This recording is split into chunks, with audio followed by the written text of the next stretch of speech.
بسم الله الرحمن الرحيم. الحمد لله رب العالمين، والصلاة والسلام على رسوله النبي الكريم محمد وعلى آله وصحبه أجمعين ومن تبعهم بإحسان ودعا بدعوتهم إلى يوم الدين، أما بعد. فقال الله سبحانه وتعالى: فأعوذ بالله من الشيطان الرجيم، بسم الله الرحمن الرحيم.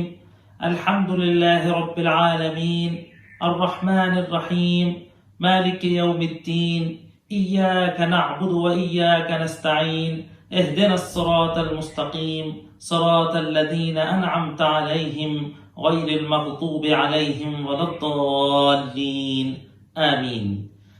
صدق اللہ العظیم. محترم ناظرین، السلام علیکم ورحمۃ اللہ وبرکاتہ. گزشتہ چند نشستوں سے سورہ فاتحہ کے تعلق سے گفتگو چل رہی ہے، اور سابقہ لیکچر میں، اس سے پہلے والے لیکچر کے اندر ایاک نعبد و ایاک نستعین کے تعلق سے گفتگو ہوئی تھی، اور گفتگو قدر تفصیل سے کی گئی تھی تاکہ عبادت کی حقیقت اور استعانت کی حقیقت اور یہ جو عہد عبادت اور عہد استعانت کیا جاتا ہے، اور ایک مومن ایک دن کے اندر درجنوں بار اپنے خدا سے اس عہد کو لیتا ہے، تو یہ ضروری ہے کہ ایک مصلی، یہ ضروری ہے کہ ایک نماز پڑھنے والا شخص اس عہد کی اہمیت کو اور اس عبادت کی اور اس استعانت کی اہمیت کو جانتا ہو. اس کے بعد جو تذکرہ آ رہا ہے، اس سورت کا جو آخری حصہ آ رہا ہے کہ اہدنا الصراط المستقیم صراط الذین انعمت علیہم غیر المغضوب علیہم ولا الضالین. اگر ایک طرح سے دیکھیں گے ہم تو یہ ایک دعا ہے، اس کا اسلوب دعا کا ہے. آپ اگر سورہ فاتحہ پہ نگاہ ڈالیں تو دیکھیے عربی زبان کے اندر یا دنیا کی ہر زبان کے اندر تین صیغے ہوتے ہیں، تین اسلوب ہوتے ہیں.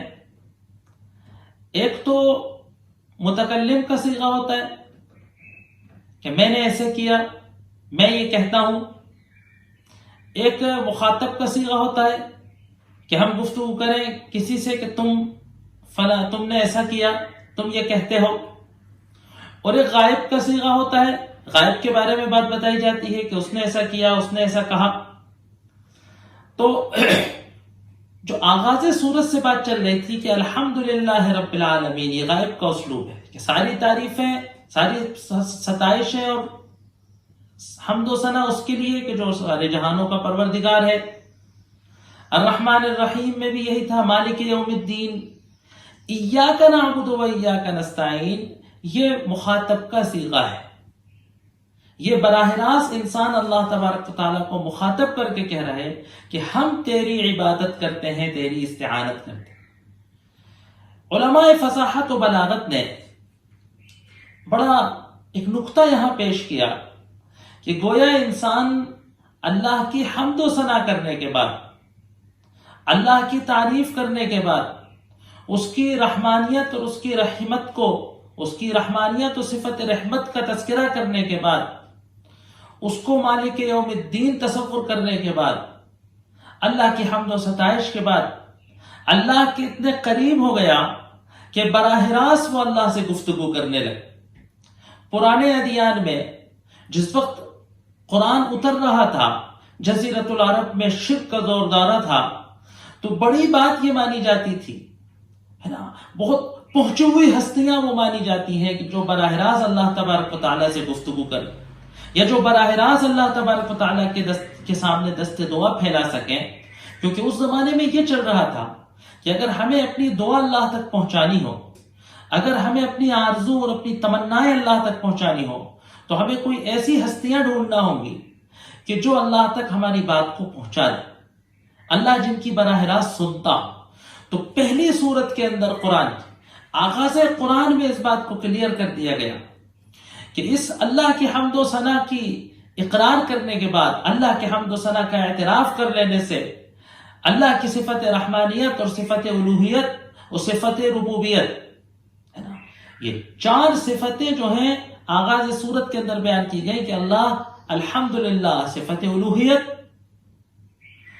رب العالمین صفت ربوبیت، اور صفت رحمانیت اور صفت رحمت، صفت رحمت، اس کے تذکرے کے بعد، اس کے استحضار کے بعد، ایسے خدا کا تصور کے بعد، ایسے خدا کو سامنے رکھنے کے بعد ہم اقرار کرتے ہیں کہ ہم صرف اسی کی عبادت کرتے ہیں اور صرف اسی سے استعانت ہے۔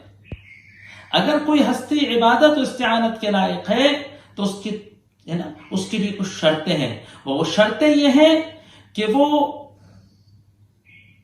وہ صفات میں اتنی وہ ایسی حمد و صفات کی مالک ہو کہ ساری ستائش ہو اس کی، ہے نا، وہ الوہیت کی مالک ہو، اور الوہیت کے لیے شرط یہ ہے کہ وہ سارے جہانوں کا پروردگار ہو، اور صفت رحمان اور رحیمیت سے موصوف ہو، اور مالک یوم الدین، دنیا کے ختم ہو جانے کے بعد جو بدلے کا دن ہے، جو دنیا کے اندر کیے ہوئے کے بدلے کا دن ہے، جو آخرت کا دن ہے، اس کا وہ مالک حقیقی ہو، بے تاج بادشاہ ہو، مختار کل ہو، تو یہ وہ ہستی ہے کہ جس کی عبادت کی جانا چاہیے۔ اور عبادت کیسے کی جانا چاہیے کہ صرف اس کی عبادت کی جانا چاہیے، اور استعانت کہ توکل اور تکیہ صرف اس پہ کیا جانا چاہیے۔ اپنی ضرورتوں کو پورا کرنے والا، اپنی دعاؤں کو سننے والا، اپنی حاجتوں کو پورا کرنے والا صرف وہ ہے۔ ایسی ہستی کی عبادت اور استعانت کے عہد کے بعد کہ عبادت مطلوب ہے اور استعانت عبادت مقصود ہے، اور استعانت اس کا ذریعہ ہے، اللہ ہی سے استعانت کی ہے کہ اللہ کی عبادت کی وہ توفیق کرے، مدد۔ اب یہ عبادت اور استعانت کے لیے، اور اس عبادت اور استعانت پر ڈٹے رہنے کے لیے، اور یہ راستہ کہ جو اللہ کی ذات و صفات کو پہچان کر حاصل ہوا ہے، اس پر ہم صراط مستقیم پر رہیں، اس کے لیے بندہ مومن ایک دعا کرتا ہے۔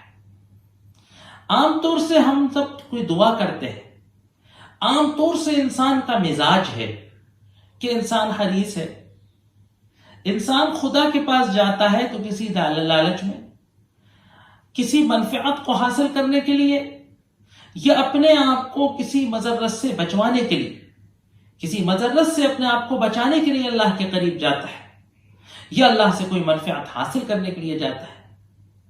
یہی اس کی عبادت و استعانت کا تصور ہے۔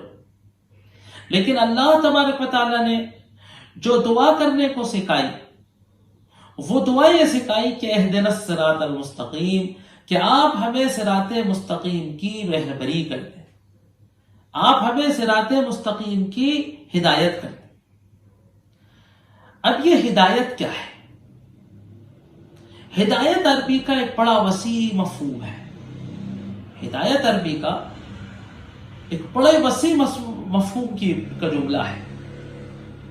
ویسے تو ایک مجموعی تصور ہدایت کا، ایک عام سا خاکہ ہدایت کا ہر آدمی کے ذہن میں آتا ہے۔ لفظ ہدایت سنتے ہی آپ کے ذہن کے اندر ہے نا ایک چیز آ جاتی ہوگی، ہدا یہدی ہدین، رہبری کرنا، خاص طور سے راستہ دکھانا۔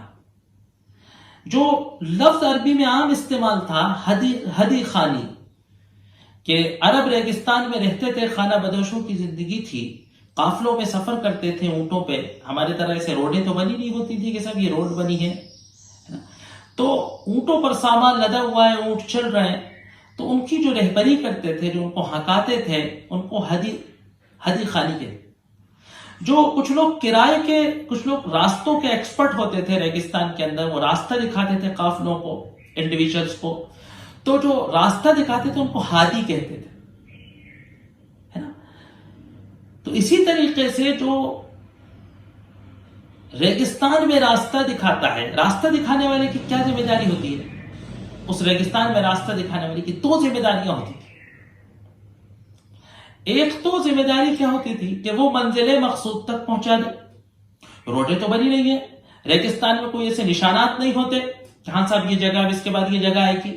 اور ایک اور جو بڑی خطرناک بات ہوتی ہے ریگستان کے مسافروں کے لیے اس زمانے میں، کہ جو وہ شمالی اور جنوبی ہوائیں چلتی ہیں، تھپیڑے جو چلتے ہیں، جو ریت کے طوفان آتے ہیں، تو معالم الطریق، جو راستے پہ نشانات ہوتے ہیں کہ ہم نے ہاں صاحب یہ درخت تھا، ہاں صاحب یہ درخت بھی آیا تھا، ٹھیک ٹھیک چلیے اب ایک چٹان آئے گی.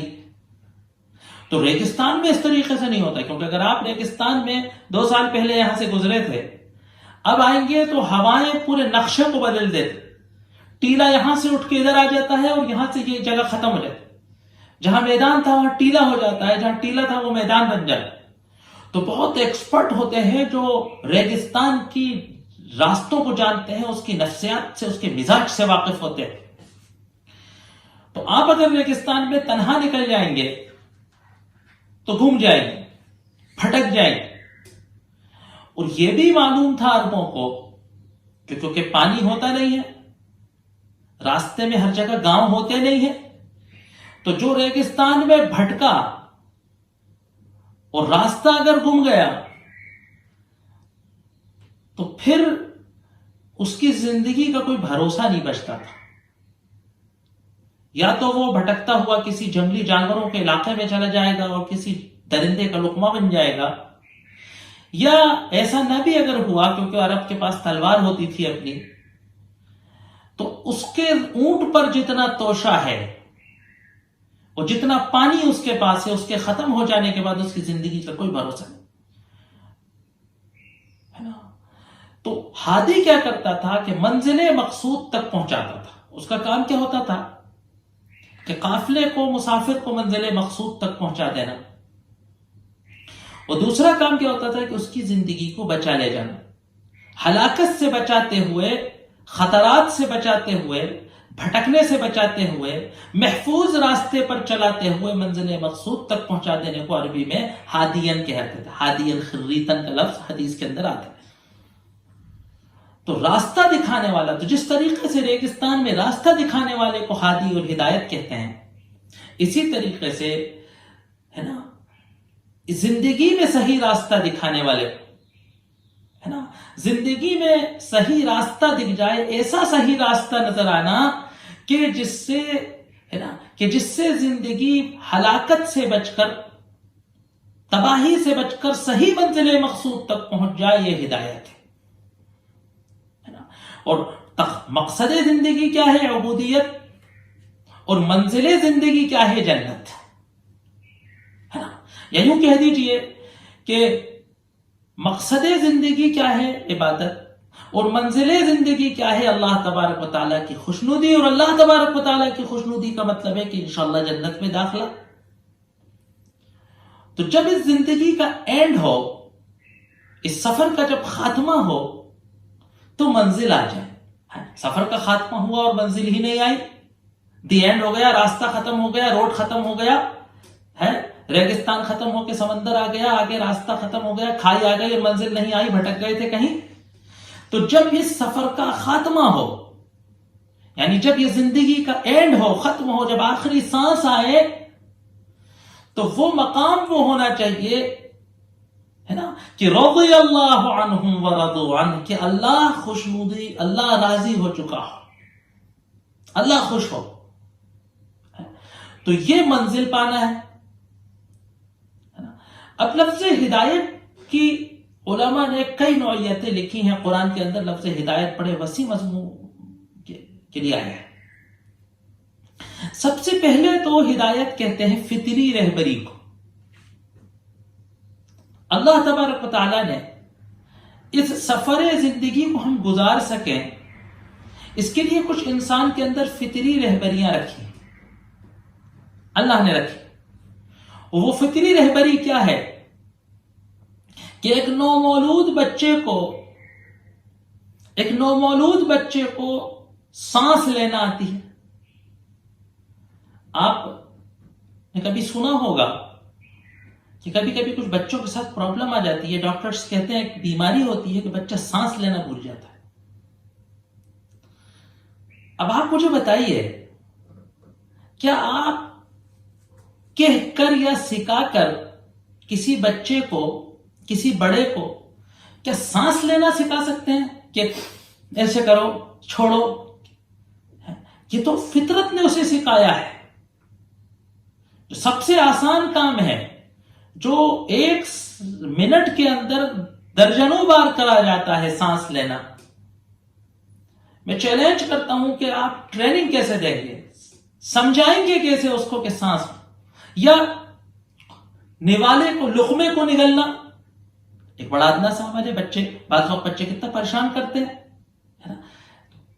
تو ایک نومولود بچے کو یہ پتا چلتا ہے کہ مجھے نگلنا کیسے ہے، مجھے دودھ کیسے پینا ہے نا. یا یہ کہ جو فطری تقاضا ہے اس بوجھ سے کیسے سبکدوش ہونا ہے نا. ایک فطری جو رہبری اللہ تبارک، اللہ نے کہا اعطا کل شیء خلقہ ثم ہدا، کہ ہم نے ہر چیز کو اس کی خلقت دی، ثم ہدا، پھر اس کو راستہ بتایا، زندگی اس کو جو اس کی زندگی کا مقصد ہے اس کو پورا کرنے کا راستہ بتایا. ہر مخلوق کے اندر نے اللہ نے یہ جو فطرت میں رہبری ہے اس کو ہدایت کہا گیا. تو یہ ہدایت عام ہے، ہر چیز کو اللہ نے بتایا. سورج کو اللہ نے بتایا کہ اسے چلنا کیسے ہے، ندیوں کو اللہ نے سکھایا کہ بہنا کیسے ہے، پرندوں کو اللہ نے سکھایا کہ اڑنا کیسے ہے نا. بچے کو اللہ نے سکھایا کہ نگلنا کیسے ہے. دوسرا ہے کہ اللہ تبارک و تعالی نے ہر انسان کے اندر جو اچھائی اور برائی کی پہچان رکھی،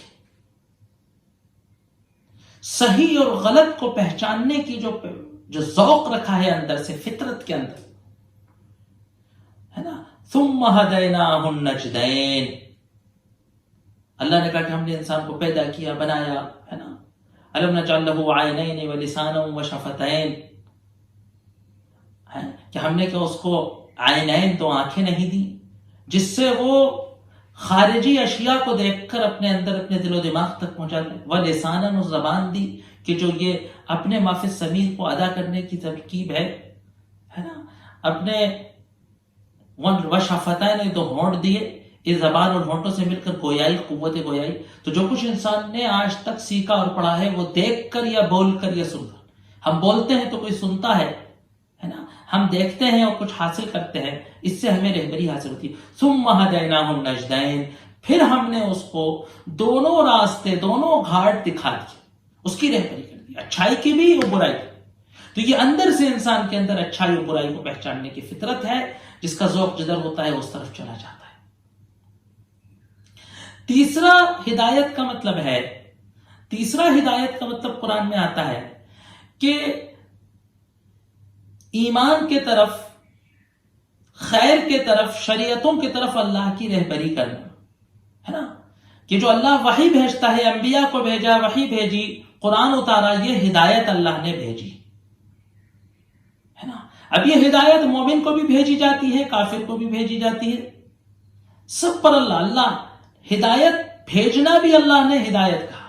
اما ثمود فہدیناہم فاستحبوا العمی علی الہدی، رہا سمود تو ہم نے ان کو ہدایت دی.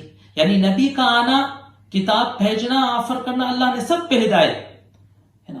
جو اللہ کہتا ہے نا، تو اللہ نے کسی کو گمراہ نہیں کیا، اللہ نے سب کو ہدایت کا موقع دیا ہے نا. اللہ نے سب کے اندر خیر و شر کی فطری ذوق رکھا، پھر اپنے انبیاء کو بھیجا، آسمان سے کتابیں بھیجی، خیر کو بھیجا، خیر کے داعی کو بھیجا، تاکہ انسان اپنے فطری ذوق سے اس ہدایت کو سنے، اس ہدایت کو سمجھے، اس ہدایت کو چنے اور اس ہدایت سے اپنی زندگی کو منور کرے. تو ہدایت کو بھیجنے کو بھی ہدا کہتے ہیں، ہدایت دی. ہم نے سمود کو ہدایت دی، سمود کو کہاں ہدایت ہوئی؟ سمود تو عذاب کے مستحق ہوئے. تو یعنی نبی کا بھیجنا اور ہدایت کو ان کے سامنے رکھ دینے کو ہدایت دینا کہا ہے نا. چوتھا ہے ایمان کی توفیق عطا کرنا، کہ یہ جو ہدایت اللہ نے انبیاء کے ذریعے بھیجی، آسمانی کتابوں کے ذریعے بھیجی، اس ہدایت کو قبول کرنے کو ہدایت کہا گیا.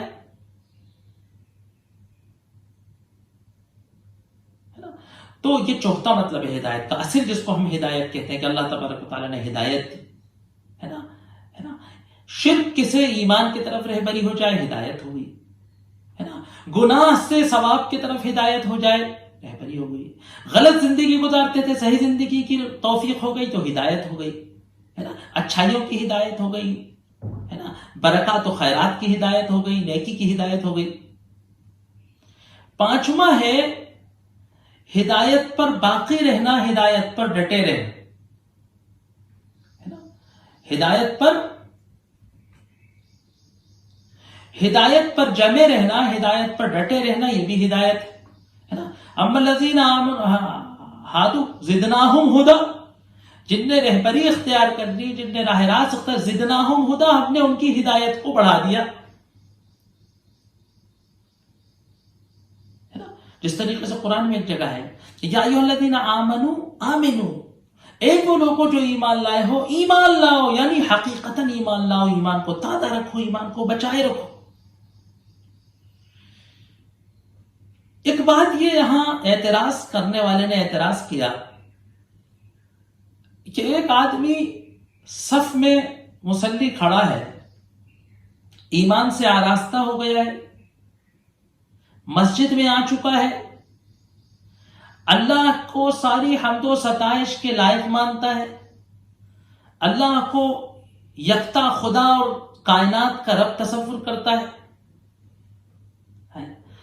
قیامت پر یقین کرتا ہے، مالک یوم الدین اللہ کو قرار دیتا ہے، اللہ کی عبودیت اور اس کی استعانت کا عہد کرتا ہے.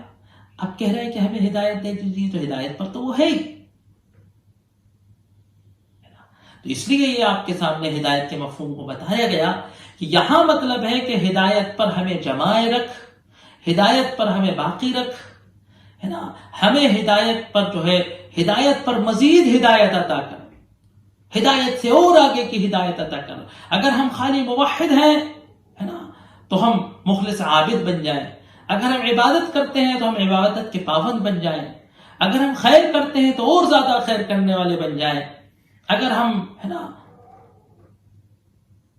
اگر ہم صالحین کے مقام پر ہیں تو صدیقین کے مقام پر آ جائیں، صدیقین کے مقام پر ہیں تو شہداء کے مقام تک پہنچ جائیں، ہے نا. تو یہ جو ہے ہدایت مزید توفیق عطا کرو، یا ہمیں ہدایت پر جمائے رکھ، ہدایت پر باقی رکھ، ہے نا، ہدایت سے پھٹک جانے سے ہماری حفاظت فرما. ایک اور بات یہاں سمجھنے کی ضروری ہے کہ سب سے زیادہ خطرہ کس بات کا ہے؟ ایک مومن کی زندگی کے اندر سب سے زیادہ خطرہ کس بات کا ہے کہ شیطان اس پر حملہ کرے، اور شیطان حملہ کر کے اس کی کسی فطری تقاضے کو برانگیختہ کر کے، اس کے کسی فطری جذبے کو برانگیختہ کر کے، اس کی کسی خواہش، شہوت، غضب کو برانگیختہ کر کے اس سے گناہ کا ارتکاب کرا دے، ہے نا، اس سے جو ہے گمراہی کا ارتکاب کرا دے. تو ہدایت پانے کے بعد سب سے فکر مندی کی بات جو ہے وہ یہ ہے کہ اس ہدایت پر باقی رہنا. جس طریقے سے کہ ریگستان کے ایک مسافر کو اگر صحیح راستہ مل جائے تو سب سے زیادہ فکر مندی کی بات منزل مقصود تک پہنچ کر اپنی سواری سے اترنے کی مقام تک سب سے زیادہ فکر مندی کی بات، سب سے زیادہ ہوش مندی کی بات، سب سے زیادہ آنکھیں سڑک پر گڑا کر دیکھ کر چلتے رہنے کی بات کیا ہے کہ ہم صحیح راستے پر باقی رہیں، کہیں بھٹک نہ جائیں. کیونکہ ریگستان کے مسافر کے 1 انچ کی غلطی، 1 انچ کی غلطی اس کو اپنے مقصد سے میلوں دور پہنچا سکتی ہے.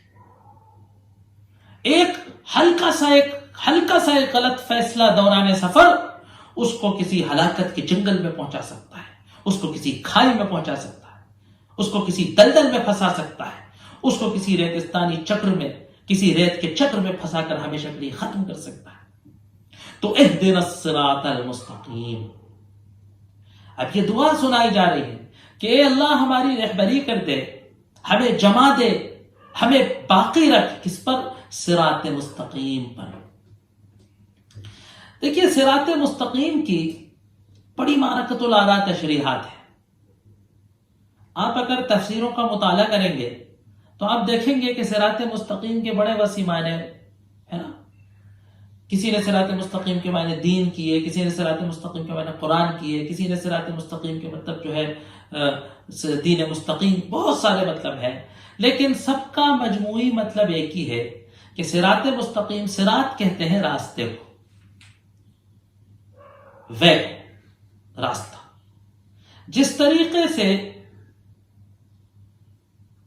ایک مقام سے دوسرے مقام پہنچنے کے راستے کو صراط کہا جاتا ہے، اسی طریقے سے وے آف لائف، زندگی کا طریقہ، زندگی گزارنے کا طریقہ ہے نا، یہ صراط ہے، وے آف لائف ہے نا انسان کا. اور یہ بڑا وسیع مفہوم ہے. اس میں انسان کی فکر، سوچ ہے نا، فکری خاکہ، عقیدہ ہے نا، عمل، معاملات، عبادات، اخلاق، روش زندگی. اہدنا الصراط المستقیم، ہمیں روش صحیح مستقیم کہتے ہیں بالکل سیدھی ہے نا، بالکل ایک دم ایکوریٹ، رائٹ، جس میں کوئی اعوجاج نہ ہو، کوئی ٹیڑھا نہ ہو، کوئی آڑی ٹیڑھی جگہ نہ ہو، کوئی مس ہے نا، یعنی دھوکہ کھانے کی کوئی جگہ نہ ہو، کوئی اس میں دو راہیں اور تیراہیں نہ آتے ہوں. بالکل ایسی ریل کی پٹری کہ ایک بار اگر پکڑ لے تو پھر بھٹکنے کی کوئی چانس نہیں. تو کہا اے اللہ تو ہمیں ایسے صراط مستقیم کی ہدایت کرتے کہ جس میں کوئی بھٹکنے کا چانس نہ ہو. صراط الذین انعمت علیہم غیر المغضوب علیہم ولا الضالین. اب دیکھیے صراط مستقیم کو پہچاننے کے کچھ علامتیں ہوتی ہیں کہ صراط مستقیم کیا ہے. تو ظاہر سی بات ہے انسان وے آف لائف گزارتے ہوئے اس کے سامنے کوئی آئیڈیل ہونا چاہیے، رول ماڈل ہوتا ہے. اللہ تبارک و تعالیٰ نے اس دعا میں بتا دیا ہمیں کہ رول ماڈل کیا ہے. انعمت علیہم، ان کا راستہ دکھا دیجیے ہمیں کہ جن پر آپ نے انعام کیا ہے، جو آپ کی نعمتوں کے مستحق قرار دیے گئے. اور نعمتوں کا مستحق کون ہے کہ جیسے ابھی بتایا تھا کہ سفر زندگی کے ختم ہونے پر وہ منزل مقصود تک پہنچ گئے ہوں. اور منزل مقصود وہ منزل مقصود ہے اللہ تبارک و تعالیٰ کی رضا. اور جس پر اللہ تبارک و تعالیٰ کی رضا ہو جاتی ہے ان کو انعام. اولئک الذین انعم اللہ علیہم. سورہ نساء کے اندر اللہ نے کہا کہ اولئک الذین انعم اللہ علیہم، یہ وہ لوگ ہیں کہ جن پر اللہ نے اپنا انعام کیا ہے. من النبیین، کون ہے یہ جن پر اللہ کا انعام ہوا ہے؟ من النبیین، نبیوں میں سے، والصدیقین، صدیقین میں سے، سچوں میں سے، والشہداء، شہیدوں میں سے، والصالحین، اور نیکوکاروں میں سے، وحسن اولئک رفیقا، اور بڑے کیا خوب ہے ان کا ساتھ ہے نا. تو انسان ان کا ساتھ طلب کرتا ہے کہ نبیوں کا، صدیقین کا جو نبیوں کی تصدیق کرتے ہیں، شہداء کا کہ جو اللہ کی وحدانیت کے، اللہ کی توحید کے جو گواہی دیتے ہیں دنیا کو، والصالحین، اور نیکوکار، اللہ کے نیک بندے. یہ سب سے آخری مقام صالحین اس کیٹیگری کا. ان کی راستہ ہم کو دکھا. غیر المغضوب علیہم ولا الضالین، ان کا راستہ ہمیں نہ دکھا، ان کے راستے پہ ہمیں نہ چلا کہ جن پر تیرا غضب ہوا. مغضوب علیہم، کہ جن پر تیرا غضب ہوا. ولا الضالین، اور وہ کہ جو گمراہ ہو گئے. عام طور سے علماء نے کہا ہے، احادیث کے اندر آیا ہے کہ اس سے مراد یہود و نصارہ ہے نا. مغضب کہتے ہیں کہ جس پر اللہ کی ناراضگی ہوئی. دیکھیے گمراہی کی دو وجہیں ہیں. ایک ہے سرکشی اور عناد، یہود اس کی مثال ہے. ان پر اللہ کا غضب ہوا کہ انہیں حقیقت معلوم تھی، انہیں اللہ حقیقت معلوم تھی، لیکن وہ شہوتوں کے چکر میں، سرکشی کے چکر میں، اپنی انانیت کے چکر میں جو ہے وہ گمراہ ہو گئے. اور ولدالین، اور نصارہ کہ جو راہ راست جن کی گم ہو گئی. دلال کہتے ہیں راستہ پھٹک جانا.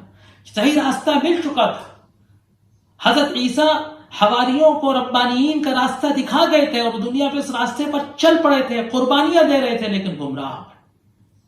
تو اللہ تو ہم کو ان کے راستے سے کہ جن پر تو غضب آتا ہے، اور ان کے راستے سے کہ جو بھٹک گئے ہیں اسے محفوظ فرما. اس میں ایک حدیث آتی ہے کہ قسمت الصلاۃ بینی و بین عبدی نصفین، کہ اللہ نے کہا میں نے نماز کو، یعنی سورہ فاتحہ جو ہے، اپنے اور اپنے بندے کے درمیان آدھی آدھی. جب بندہ کہتا ہے الحمدللہ رب العالمین تو اللہ کہتے ہیں میرے بندے نے میری تعریف کی. جب کہتے ہیں الرحمن الرحیم تو اللہ کہتے ہیں میرے بندے نے میری ثنا کی. جب کہتے ہیں مالک یوم الدین تو اللہ کہتے ہیں میرے بندے نے میری تمجید، میری عظمت بیان کی، میری بزرگی بیان کی، میری بڑائی کا اقرار کیا. جب بندہ کہتا ہے ایاک نعبد و ایاک نستعین، تو اللہ کہتا ہے یہ میرے اور میرے بندے کے درمیان کا عہد ہے، ایک پیمان ہے، یہ سورت کا بالکل بیچ ہے۔ پھر اللہ کہتا ہے میرے بندے کو وہ میں دوں گا جو اس نے مانگا۔ تو جب بندہ کہتا ہے اہدنا الصراط المستقیم صراط الذین انعمت علیہم غیر المغضوب علیہم ولا الضالین، تو اللہ کہتا ہے یہ میرے بندے کے لیے، ھذا لعبدی، یہ میرے بندے کا حصہ ہے، یہ نماز کا ہے، ولعبدی ما سأل، وہ میرے بندے کو وہ مل کر رہے گا جو وہ مانگتا ہے۔ تو اگر ہم اس استحضار کے ساتھ سورہ فاتحہ کو پڑھیں گے، ان معانی کے ساتھ سورہ فاتحہ کو پڑھیں گے، اور اس دعا کو اگر دل کے گہرائیوں سے اللہ کے حضور، اللہ کے دربار میں ہاتھ باندھ کے کھڑے ہو کر اللہ کے سامنے اگر پیش کریں گے تو یقیناً اللہ ہمیں ہدایت دے گا۔ اسی لیے اس کے بعد کہا جاتا ہے آمین۔ آمین کا مطلب ہوتا ہے تقبل منا ھذا الدعاء، اے اللہ تو ہماری ان دعاؤں کو قبول فرما، ہے نا۔ تو اس کے بعد آمین کہا جاتا ہے۔ آمین کے بارے میں بڑے جھگڑے ہیں کہ جہر سے کہیں کہ سر سے کہیں، سب جو ہے یہ بلا وجہ کے اختلافات ہیں۔ امام ابو حنیفہ رحمۃ اللہ علیہ کے نزدیک اس کو زور سے نہیں کہنا چاہیے کیونکہ دعا ہے، اور دعاؤں کا طریقہ یہ ہے کہ ان کو سری اعتبار سے کیا جاتا ہے۔ نماز میں جتنی بھی دعائیں ہیں، سبحان رب العظیم ہے، سبحان رب الاعلیٰ ہے، تشہد ہے نا، نماز سے ختم ہوتے وقت کی دعا ہے، ثنا ہے، سب دھیرے پڑھی جاتی ہے، تو اس کو بھی دھیرے پڑھنا چاہیے۔ کچھ ائمہ نے کہا ہے کہ آمین زور سے پڑھی جانا چاہیے، ہے نا۔ بعض روایت میں آتا ہے ہم نے اللہ کے رسول صلی اللہ علیہ وسلم سے آمین کو سنا، بعض صحابہ کہتے ہیں نہیں سنا، تو جو قریب تھے ان نے سن لیا، جو دور تھے ان نے نہیں سنا، درمیانی انداز سے، ہے نا۔ اور ایک اور بڑی مزے کی بات ہے کہ ایک ہے جہر کا ادنا، سب سے دھیرے پڑھنے کا مقام، اور سر کا اعلیٰ، تو وہ دونوں مل جاتے ہیں، کوئی جھگڑے کی بات نہیں ہے۔ بہرحال یہ آمین اس دعا کے بعد اس لیے پڑھا جاتا ہے کہ اللہ اس دعا کو قبول فرمائے، اللہ تبارک و تعالی ہم سب کو صراط مستقیم کی رہبری عطا فرمائے، اور گمراہوں اور مغضوب علیہم بھٹکوؤں کے راستے سے اللہ ہماری حفاظت فرمائے۔ وآخر دعوانا ان الحمد للہ رب العالمین۔